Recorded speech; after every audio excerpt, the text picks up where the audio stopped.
इसमाचं खून करून फरार झालेल्या आरोपीला चोपडा शहर पोलिसांनी केली अटक।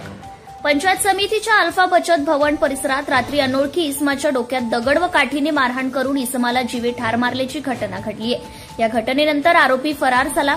सदर घटनेची माहिती सकाळी पोलिसांना मिळाल्यानंतर पोलिसांनी परिसरात लागलेल्या सीसीटीव्ही कॅमेऱ्याच्या मदतीने आरोपीचा शहरात ठिकठिकाणी शोध घेतला।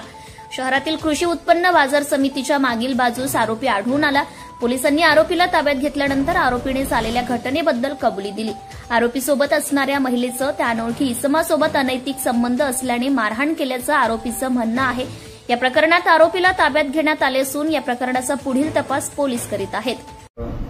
या बाबतीत आम्हाला चोपडा शहरात जे सीसीटीव्ही कॅमेरे पोलीस स्टेशन मार्फत लोकसभा भागातून लावलेले आहेत त्याची खूप मदत झालेली आहे। साधारण रात्री आम्ही 10 वाजल्यापासून ते सकाळी 7 वाजेपर्यंतचं जे फुटेज आहे त्या रोडवरचे जे कॅमेरे आहेत सगळे त्यातलं आम्ही चेक केलं। त्यावेळी आम्हाला असं निष्पन्न झालं की रात्री 2च्या सुमारास राजेश काशीनाथ बारेला वय 33 राहणार चाचऱ्या तालुका सेंधवा जिल्हा बडवानी हा व्यक्ती घटनास्थळापासून इकडं बाहेर पडताना दिसत आहे।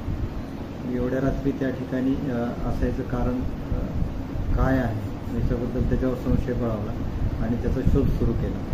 त्याला आम्ही ताब्यात घेतला, विचारलं त्याला आणि त्यानं ते खून केल्याची कबुली दिली।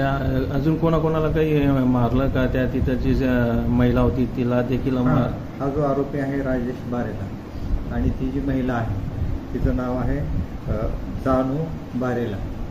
हे दोघं पण दिवसभर प्लॅस्टिक कचरा वगैरे गोळा करायचे, विकायचे आणि त्यातून येणाऱ्या पैशावर त्याचा उदरनिर्वाह चालू होता आणि संध्याकाळी त्या ठिकाणी ते झोपायचे। एक अनोळखी इसम रात्री साधारण 10-10:30 वाजता त्या महिलेसोबत फिरताना सीसीटीव्हीमध्ये दिसत आहे।